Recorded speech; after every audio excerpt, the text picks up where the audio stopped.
За Толинковско вклучување ние токму на оваа тема со нутриционистот Надица Илиевска, какви придобивки носи постот во однос на здравствениот аспект, меѓутоа и колку се чисти телото, тоа знаваме во наредните минути. Благодарам за издвоеното време. Добро утро на сите, ова прекрасно сончево утро. Интересно е што оваа година се поклопуваат постите и на православните верници и на муслиманските верници. И да, вообичаено многу често постот се користи како еден вид на диета за слабење, ако може така да се каже. Меѓутоа суштината на постењето е сосема друго и постењето навистина има здравствени придобивки.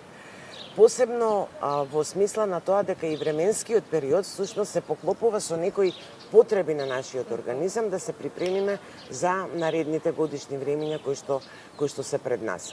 Ако треба да почнеме прво од здравствените придобивки, треба прво да кажеме дека всушност одстранувањето на производите, односно на продуктите од животинско потекло и основање само на продукти од растително потекло ја менува нашата цревна флора, односно во наводници би требало да внесеме повеќе билни влакна, би требало да внесеме повеќе витамини и повеќе минерали, она што ни е неопходно во текот за нашето здравје. Што се однесува кај муслиманските постови, таму нема рестрикции во однос на намирниците, но во однос на време траењето. Здравствените придобивки се исто така да е докажано дека некои луѓе намалуваат на телесна тежина, но со сигурно знаеме дека може да ги намали нивоата на триглицериди, може да го намали холестеролот и е благодетно за нашето здравје. Има неколку замки. Замките лежат во едноличноста на постењето. Не можеме да одвоиме група на намирници, да ги извадиме, а да не внесеме на место на нив други. И едноличноста, значи постењето има поголема смисла. Таа има и духовна, таа има, значи повеќе аспекти има, но што се однесува до храната, ние мора она што ќе го нутритивно, ќе го отстраниме, да го замениме нутритивно со сосема други намирници.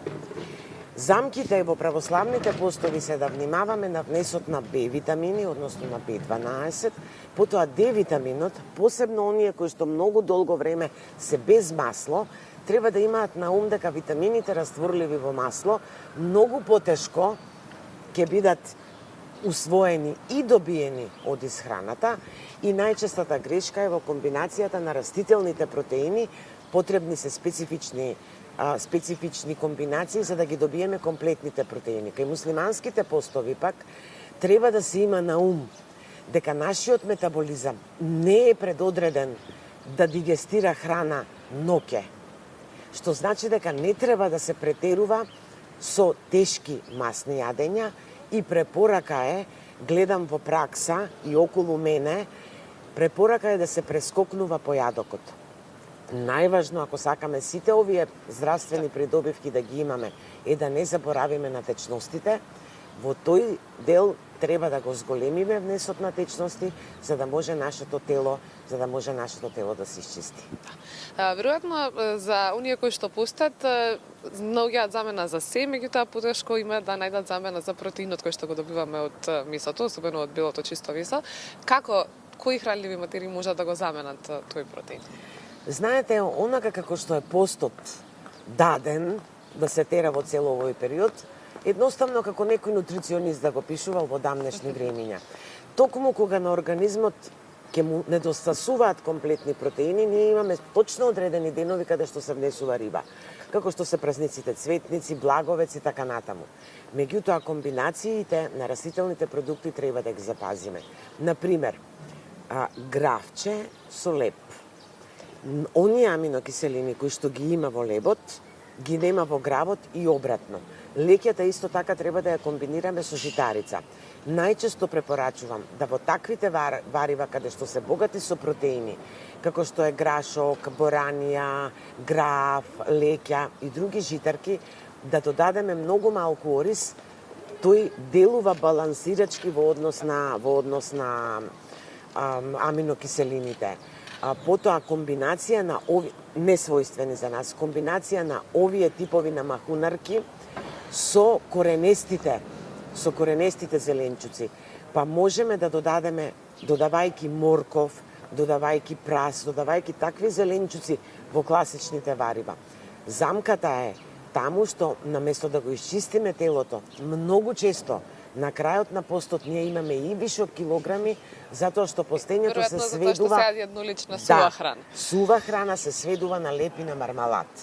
Значи, доколку тоа го избегнеме и доколку имаме во текот на денот доволно овошје, барем 2 салати, комбинирани со некоја житарка или псевдожитарка, и имаме едно вариво, постот ќе ни даде и енергија, и сила, и ќе ни ги донесе сите здравствени и духовни бенефити кои што себе ги носи. А и како што кажавте, ќе не подготви за предстојните месеци и новото годишно време кое што ни доаѓа. Благодарам многу за денешното за извоено време. Краток ни беше разговорот колку што ни дозвола времето, но се надевам дека овие совети ќе бидат од големо значење за сите кои што веќе се во пост.